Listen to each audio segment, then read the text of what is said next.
berhenti?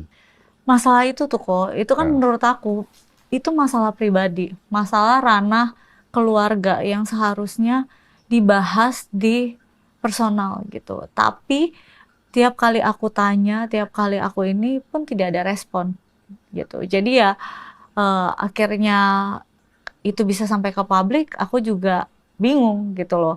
Karena kan posisinya kalau nafkah dan saya tidak pernah sama sekali melarang. Itu yang paling penting pertama dulu. Saya tidak pernah membatasi, saya tidak pernah melarang anak saya ketemu sama ayahnya. Karena bagaimanapun saya punya cerita dengan dia. oke. Gitu. Saya usaha, saya tanya gitu, tapi tidak ada respon. Jadi saya juga bingung harus kayak gimana. Akhirnya dilempar ke pengacara dan kadang-kadang dilempar ke anak. Dan anak-anak kan ya masih anak-anak, ada kadang jam waktu mereka pegang handphone dan tidak gitu loh. Secara personal saya juga tidak, lebih sangat jarang mengecek handphone anak-anak saya karena menurut saya waktu dia anak-anak dengan beliau, mereka mau chat, mereka mau telepon, silahkan. Saya juga tidak pernah membatasi Itu aku gitu. kurang paham. Maksudnya kan kamu ngubungin Koruben. Saya ngubungin beliau, Heeh. tapi tidak ada respon dari beliau. Untuk masalah waktu dia sama anak-anak gitu Ya kan. misalnya kita lagi chat nih, Hmm. lagi chat tentang anak atau apa, saya tanya sampai yang terakhir deh, anak-anak ulang tahun gitu, dia pun tidak respon. Itu aja sebelum itu dia sudah 6 bulan tidak chat saya.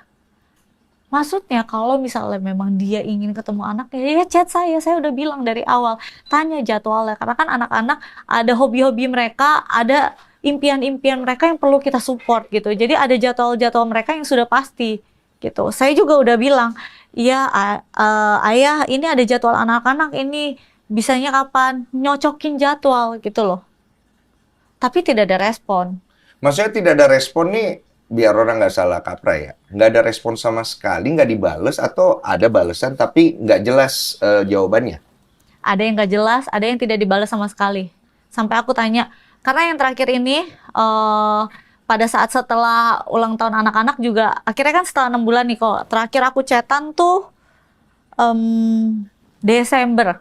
Ya. Terakhir aku chatan tuh Desember. Nah sebelum itu juga dia ganti nomor kok, ganti nomor. Tapi aku nggak tahu. Jadi aku chat ke nomor dia yang lama terus dong, yang aku tahu nomornya gitu. Tapi emang ganti nomor Nah, pas terus kamu cek. pada saat itu eh ada Onyo. Jadi aku tanya sama Onyo, Onyo nih kok Bunda chat ayah nggak delivered ya? Gitu loh.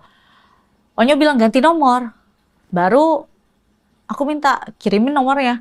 Terus saya bilang dong, bukannya saya mau ikut campur dengan kehidupan kamu yang baru, tapi tolong diinfokan kalau ganti nomor. Kan kalau misalnya kita ganti nomor, orang yang ganti nomor yang harus info dong kok. Atau saya yang harus nyari-nyari. Saya jadi bingung gitu loh. Dia nggak infokan gitu loh. Jadi akhirnya saya cari dong.